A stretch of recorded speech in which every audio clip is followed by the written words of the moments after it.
Now to another story brought to us by a viewer. We've all heard about the dangers of opioids as our country and province deal with a growing crisis. But there are many people who turn to these painkillers to manage their pain and for medical purposes, including one Toronto woman who says she'd like to part ways with the pills in favor of medical marijuana. However, she's been told it could cost her a pretty penny.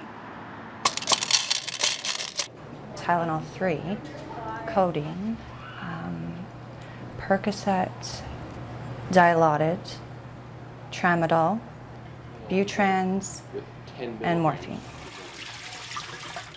Those are just some of the pain pills Natalie Morin has been prescribed in the last 17 years to manage her pain.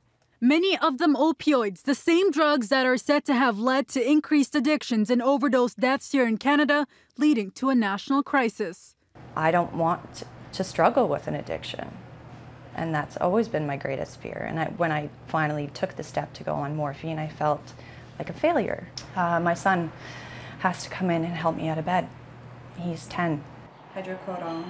The 35-year-old says the drugs haven't been able to manage the pain she suffered from 2 car accidents in 2001 and 2. Today, she lives with herniated discs, nerve damage, torn ligaments, and whiplash. Knowing she wanted to taper off these pills, her doctor prescribed her medical marijuana, but she has to pay out of pocket.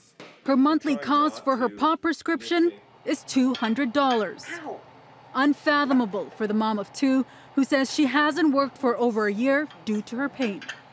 If doctors are being this thorough and they're this confident that this is a good treatment for people, why is it so inaccessible? It's still not used so broadly because not so many patients are comfortable and also not so many healthcare providers are trained or comfortable doing it. The medical head of addiction services at CAMH says prescribing medical cannabis is uncommon because there still is a lack of data and studies done on medical benefits of the drug.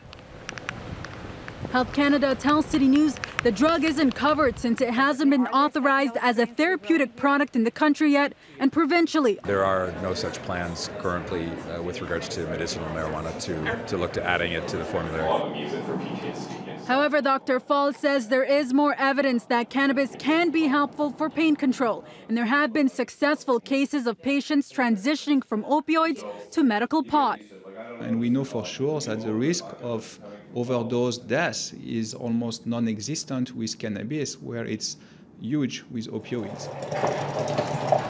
Meanwhile, Morin says she's getting by through a compassionate discount from her local pharmacy. If doctors are prescribing this, then it is medication, and medication should be covered.